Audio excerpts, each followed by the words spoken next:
Chelsea fans, welcome back to Talking Chelsea. Welcome back to your Chelsea news. Chelsea take on Leeds tomorrow night in the Premier League, and we're going over Enzo Maresca's pre-match press conference where he talks about the likes of Caicedo, Reece James, Cole Palmer and Robert Sanchez. We also have updates regarding Axel Disasi and Tyrique George and the links to Murillo, and of course we're going to be predicting Chelsea's starting 11 to face Leeds. Now of course I'll be giving my own thoughts and opinions on everything that's been reported, but more importantly I want to know what you guys think down below in the comments. And before we get into the video, make sure you leave a like and subscribe if you are a Chelsea fan who enjoys Chelsea content. We're on the road to 15k by the end of the season. You can also use the new YouTube hype feature which pushes this video out to a bigger audience. Kicking things off, Bobby Vincent has reported what Enzo Maresca said on a strong away record. He says, depends on the teams that we face away and at home. There is something there and we probably need to analyse. In this moment it is hard to stop and analyse games. He then talks about Leeds' unpredictability in formation. He says, this is a good question. I don't know. Farke played more than 200 games with Norwich and he played just 16-17 games with the back five. With Leeds, he's played all games as a back four apart from the second half against Man City where he played a back five. He then gives a message to the players and he says, I think Leeds and Bournemouth, both games, especially away, are difficult for any team.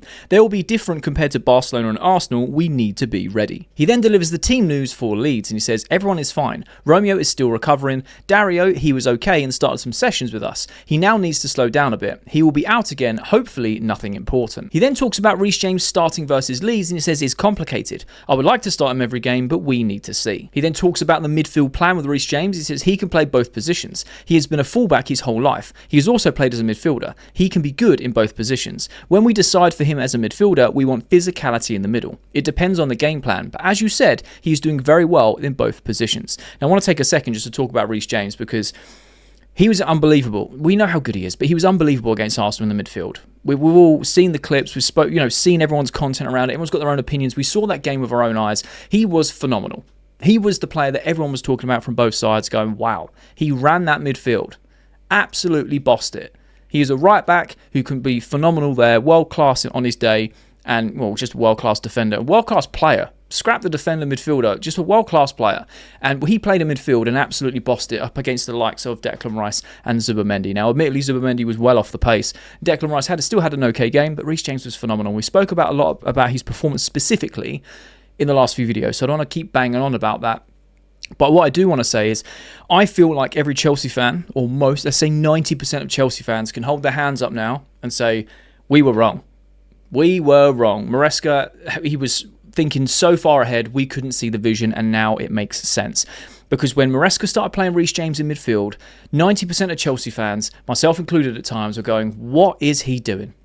Now, I understood what he was trying to do, and I'm not going to sit here and say that, oh, I was right, ha, ha, ha. I can understand what he was trying to do, but let's be real. The first couple of times he did it, I don't think Reece played well in that position. It was a lot for him to adjust to. He was still adjusting his position from being that full-out fullback that can go up and down, had a long-term injuries, surgeries, etc. He was trying to keep his fitness. Maresca was trying to help him adapt, and he was playing right back and then playing in the sixth role. But every time he played it, he just didn't look like he fit in that position. And we saw similar things with Trent Alexander-Arnold, where people were saying he's so good at right back and his passing range, he could play in midfield. And it never really worked out. But with Reece James, it has worked out. And now we have him available as a six. There are games when you go, all right, just stick Reece James in a six, and you feel 100% confident he's going to go out there and perform to an unbelievable level like he does at right back. And like I said, we can hold our hands up and say, do you know what? Maresca got this right. Reece James has done incredibly well to adapt to his game, and he's definitely got it in his wheelhouse to be able to perform at such a high level. And I just wanted to highlight that because I feel the internet moves very quick, football moves very quick, and people seem to forget that, we were all not really against this. Now, like I said, it was 90%. There was 10% of fans that were blindly putting their faith in, and fair play, I respect it. Because they were basically putting the faith in saying, I just trust in the manager blindly and we'll see what happens. And I respect it. There are people like that in all walks of life. I do respect that. For me, I was kind of like, okay, I can see what you're trying to do, but I still need to see if it works. And for a lot of people, it was just like, what are you doing? This guy hasn't got a clue. Reece James isn't a midfielder. Or they see that one game and go, never do that again. Never do that again. And now you kind of go, do you know what? He was right.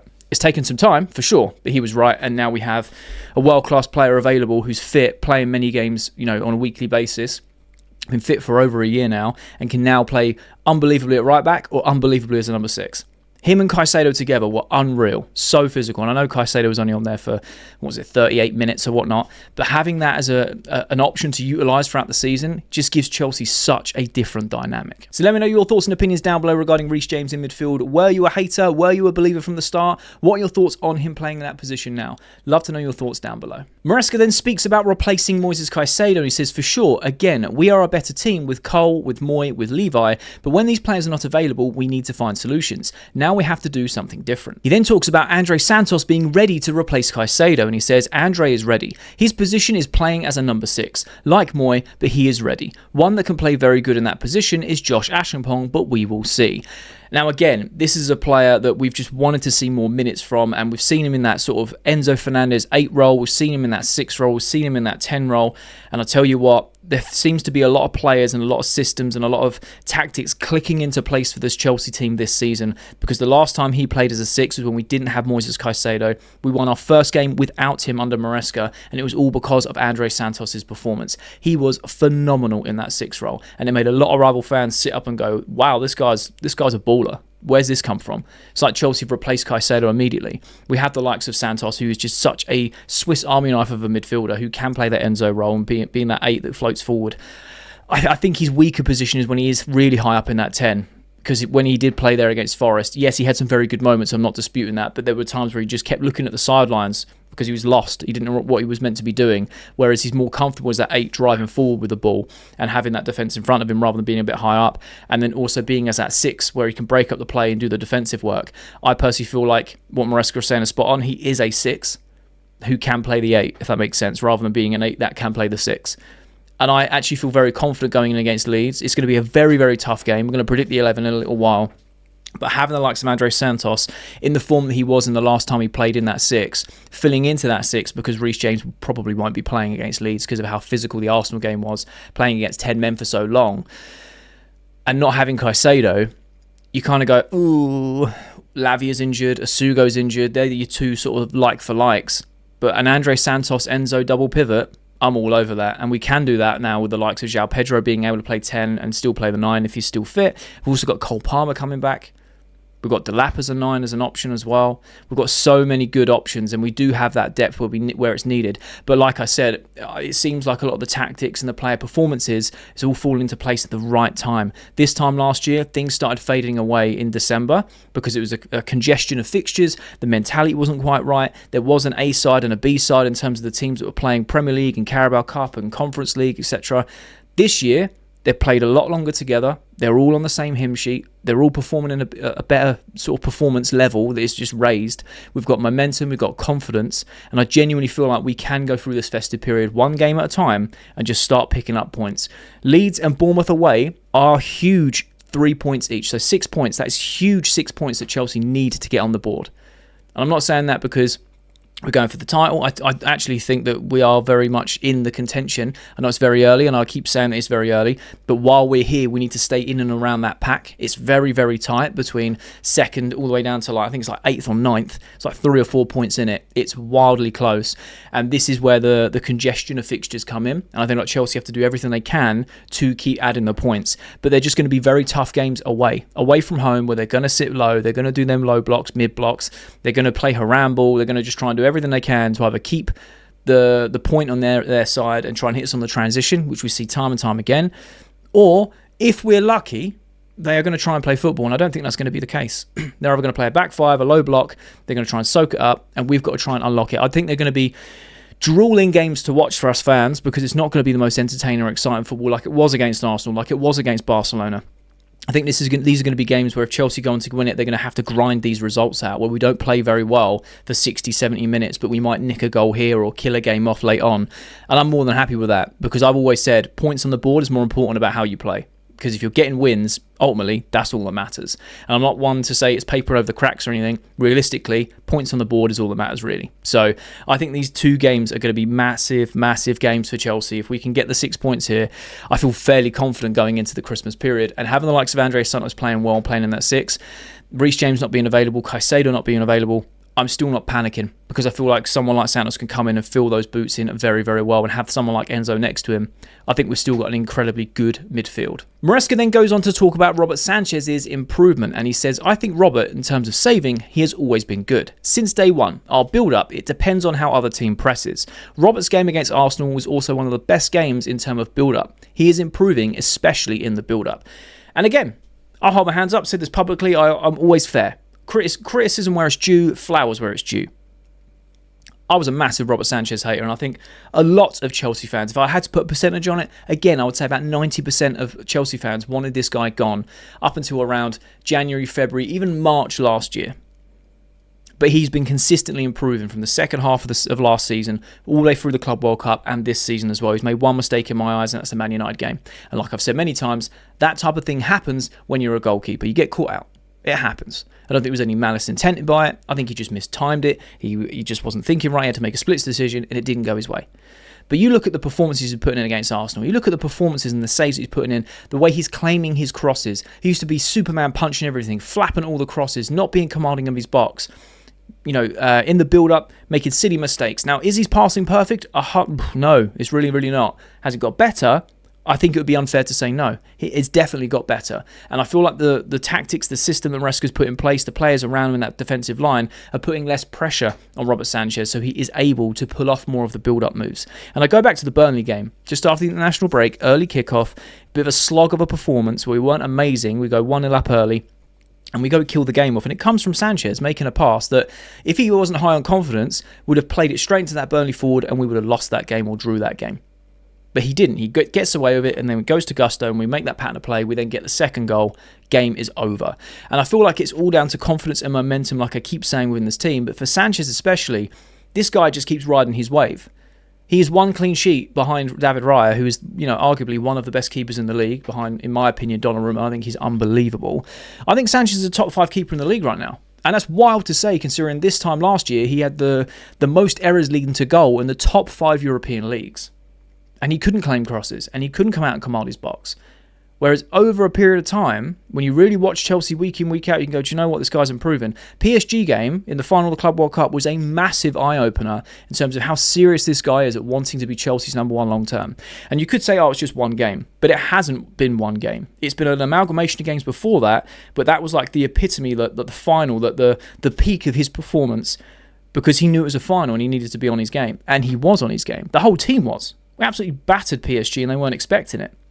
But for Sanchez specifically, it's almost like Chelsea fans have bullied him into being a good goalkeeper, which is a wild thing to say. But hey, look, I'm always up for accountability. I wanted this guy out, and now I actually back him. I actually feel confident with Robert Sanchez in between the sticks because of the way he's been performing for the last, 4 or 5, maybe 6 months now.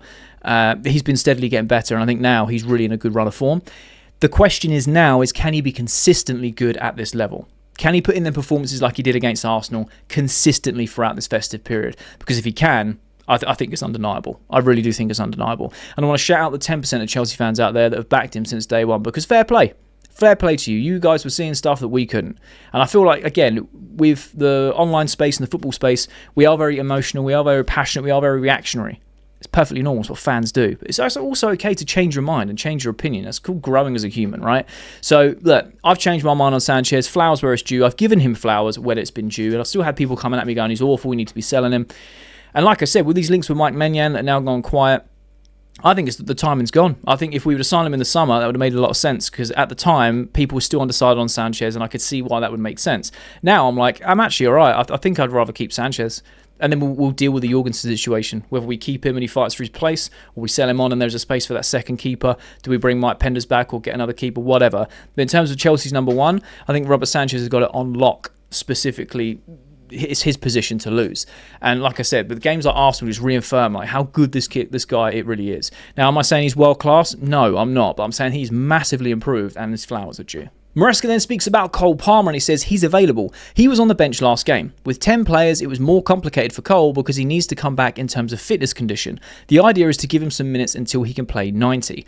Now, this goes and says to me that he's not going to be starting the Leeds game, and I'm totally okay with that. And I feel like if we didn't go down to 10 men against Arsenal, Cole would have probably got about half an hour. I reckon he would have come on at 65th minute and, would have been a good run out for sort of 20, 25 minutes for him and see if he can get back to fitness, see if he can change that game. I think it was set up for a player like Cole Palmer when it was 11v11, if Chelsea hadn't already gone on taking the lead, because we were dominating Arsenal when we had the ball. And you could say that they dominate possession and whatnot, but we just looked the more threatening team throughout the entire 90. Going down to 10 men, we still looked threatening, which is unbelievable to say, by the way. We were still looking threatening with 10 men. But again, we had a lot of people in the watch along saying, why didn't Palmer play? Maresca's an idiot, didn't bring him on. I don't think we realise, or some fans realise, that when you bring on the likes of Cole Palmer, you sacrifice a lot of defensive duty. Not that he doesn't do the defensive dirty work, because he does, but nowhere near to the standards of the likes of, I don't know, an Enzo Fernandez, an Andre Santos, Pedro Neto, or Garnacho, who are going to be tracking back a lot more and allowing Cole Palmer more space. He likes space to operate in, and he would be great going forward. That's where he's phenomenal at creating chances. He still does the defensive work, but I just don't think it would have made a lot of sense to bring him on, especially down to 10 men. So I totally agree with this. If you start him against Leeds, it must be because Maresca thinks he is 100% ready.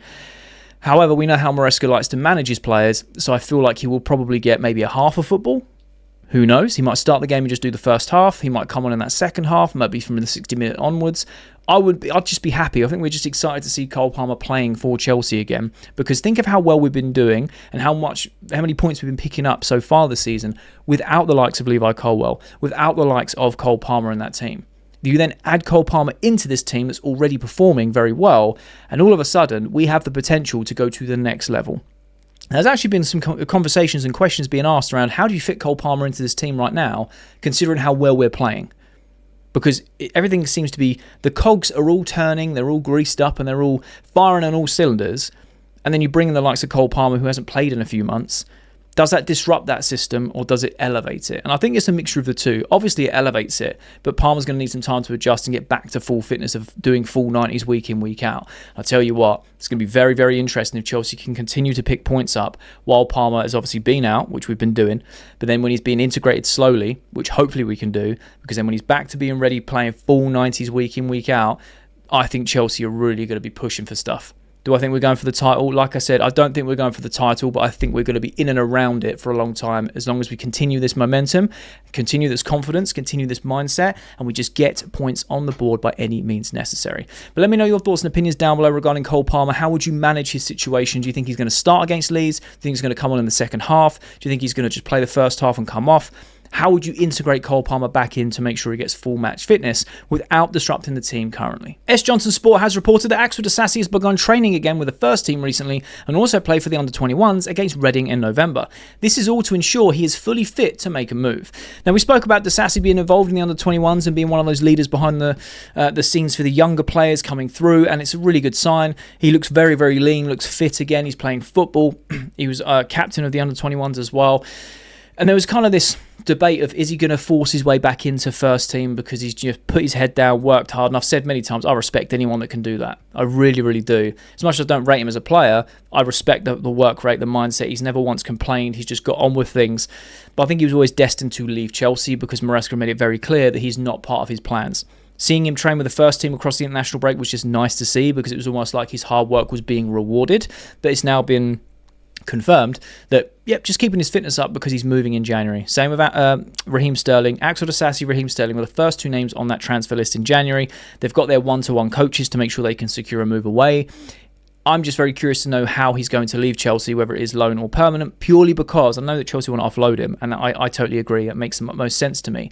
The only reason I asked that question is because Disasi turned down a lot of moves in the summer window, whether it was a loan or a permanent. So I don't know what type of move he is looking to secure or what comes our way, but I do feel like Disasi can definitely go on and do a very good job at another club. I just feel like it hasn't worked out for him at Chelsea, unfortunately. Rather than it just being he's not good enough, I think he is a good defender. I just don't think he fits into that Chelsea culture. And I know that it's not really that fair because we played him at right back a lot when he is a central centre-back.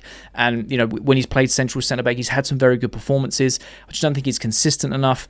I just don't think he fits into a Maresca system. And I think that is literally the be-all and end-all. It's not to disrespect the player. Like I said, I think he's going to go on and do a good job for whoever picks him up. I'm just curious to see what type of deal he's willing to accept in January that he wasn't willing to accept at the end of the summer window. But let me know your thoughts and opinions down below regarding Axel Disasi. Do you think it will be a loan move? Do you think it will be a clean, permanent move away? Do you think he can do a good job in another Premier League team? He did well at Aston Villa on loan. Do you think he goes abroad, maybe to the Serie A or the French League or even La Liga? Let me know your thoughts and opinions down below. He continues to report that Chelsea have not made a decision on whether to sell Tyrique George, but clubs may try to lure him away with the promise of more first-team minutes. Now this one, again, I'm kind of sat on the fence with Tyrique George because I think that his future's written on the wall. He nearly left in the summer window because he wanted more minutes, and the club and the player had mutually agreed, okay, that's what you want to do, that's what you can do, not a problem. If we get at least, I think it was like £20 million plus, you can go, not a problem. And George was like, sweet. That fell through because of paperwork from Fulham. Fulham then went and signed some other players in his position because the paperwork didn't go through on time. So that door looks like it has shut. And since then, Maresca has utilised Tyrique George as a false nine. And he's utilised him on that left-hand side. And he's given him quite a few minutes. And while we were going through the whole Mark Yu isn't up to standard, we don't have Liam Delap, etc., that whole situation. So Tyrique George was getting some minutes and playing well. I think it was like 4 GA or something like that in the games he's played. He's surprisingly getting numbers without you seeing it on the surface, if that makes sense. And he can play as a false. He's got a hell of a strike on him. Doing well at the England level as well. I think, again, it's just a case of keeping him fit. But personally, I feel like he will want to leave Chelsea in January, which is a bit sad because I think he's a good player and he's definitely got potential to go on and improve. But when you look at it objectively and, from the bigger picture standpoint, when you've got the likes of Garnacho and Gittins, you've got the likes of Esteval and Pedro Neto, you've got the likes of Delap and João Pedro in that 9, you've got Amiga coming in, you've got Quenda coming in next year. I just don't see a Chelsea future for Tyrique George. I don't see a way where he comes in over those players consistently. And I don't think he wants to be a bit part player because he knows his worth. And that's 100% respectable. I totally respect that. So I feel like he will be off in the January window. Again, it'd be interesting to see what club come in for him. I think he could definitely do a job. He was heavily linked with RB Leipzig when we were talking about getting Xavi Simons, etc. So I think he could do a really good job in the Bundesliga. He could even do a good job in the Premier League for another team. I just, unfortunately, don't think it's worked out for him as we all wanted it to. Off the back of last season, how we were playing Conference League and building, having his breakout season in that type of way of playing Chelsea first team, at least semi-consistently. He had that massive goal which kept the top 4 race alive at the end of last season as well.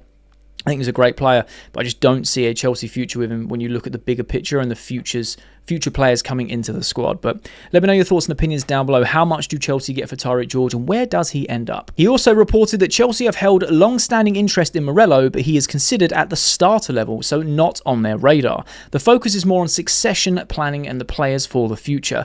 This really took me by surprise because I really like Murillo as a centre-back. I think he's strong, he's quick, he's good on the ball, good in the air. I think he's just a solid defender. Would I say he's top 5 in the league in his position? Probably not. You could probably make a case for it. I don't know. But I just rate him as a defender. I think he's solid. Again, this is almost like the timing of things. We were going through some centre-back issues at the start of the season. That seems to be sorted with the likes of Trevor Chalobah and Fofana. They look unbelievably solid. A partnership that I think surprised a lot of us in terms of, the two players that work the best together. I would still take Murillo though. I really would. And I think that you could secure him for around 50 million, which again, in inflated player price markets, I don't think is an overpayment personally. But I understand that it does raise more questions than it answers because you've got the likes of Badiashile, still got the likes of Tosin, you've still got Levi Colwill coming back.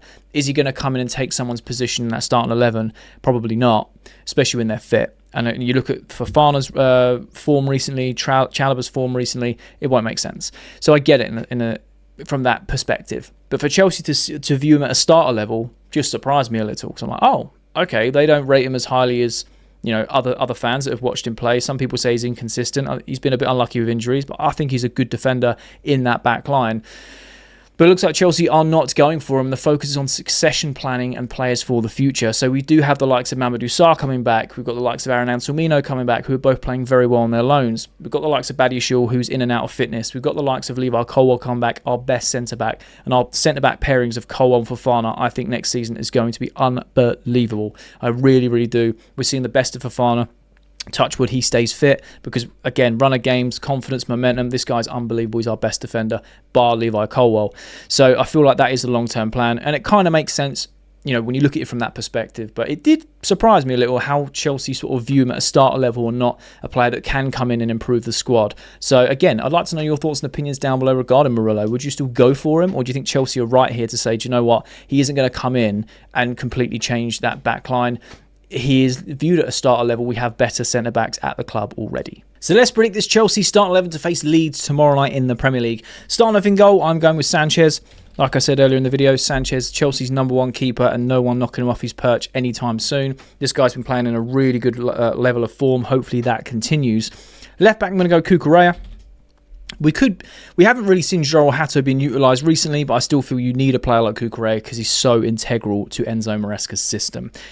When it comes to the two centre-backs, I'm hoping and praying that he plays Chalobah and Fofana. I really, really hope that, because one thing that we have noticed about Enzo Maresca is that he's learning from his mistakes.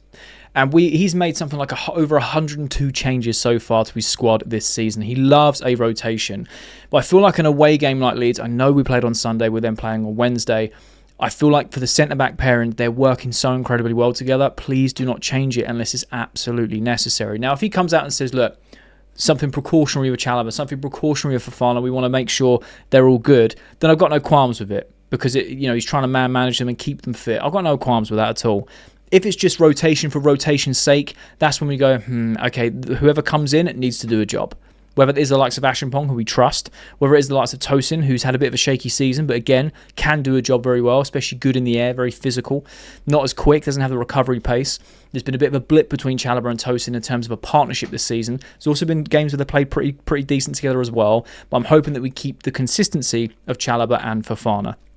Now, right back, I don't think it's going to be Reece James. I think it's going to be Malo Gusto, purely because Enzo Maresca said it's a very physical game, especially playing against 10 men. He's played a lot of minutes for Reece James. He played it incredibly well against Arsenal, but we have to manage his minutes and keep him fit, and we trust Maresca with this. He's kept him fit for over a year, so I think he is going to be rested. He may bring him on in the second half if absolutely needed, but if we can keep him rested for the 90, I'd be more than happy for that, because there's going to be a lot of games in this festive period that we're going to need him for.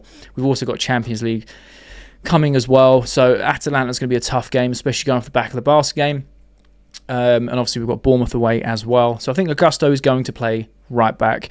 When it comes to the holding sixes, this is where I'm kind of thinking a little bit. You could have Josh Ashimpong and Andre Santos. You could have Andre Santos and Enzo Fernandez. But then I think if you have Enzo Fernandez and Andre Santos, who plays in the 10? Because I don't think Cole Palmer's going to start. And that's when you start looking at the other options. João Pedro, but we know he's playing for injury and he's only training on and off.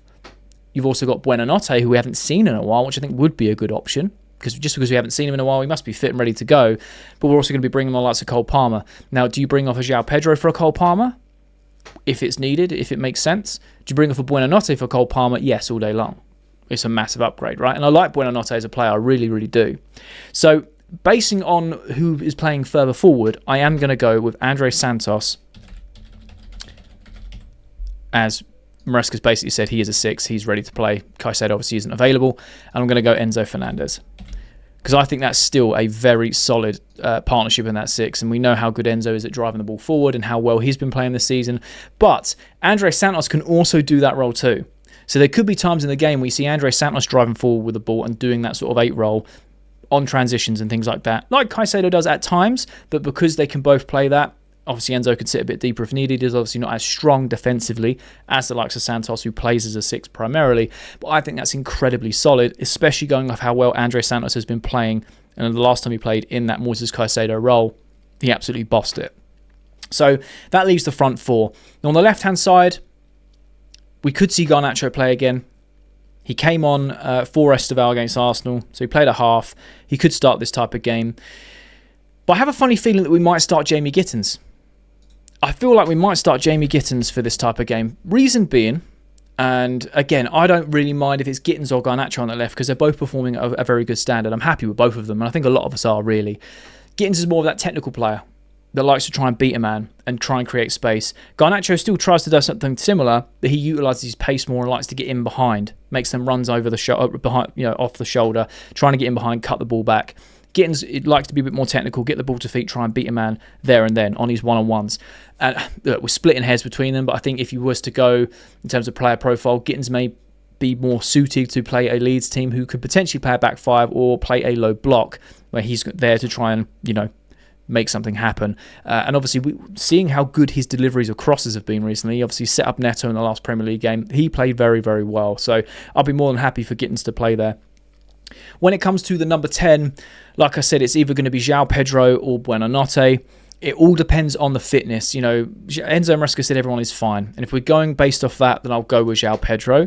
But I would not be surprised if we see Buonanotte playing in that 10 to allow that sort of, keep João Pedro rested as long as possible. Have him as an option coming off the bench. But at the same time, we like João Pedro in that 10 when he's got a bit of space and he can get on the ball.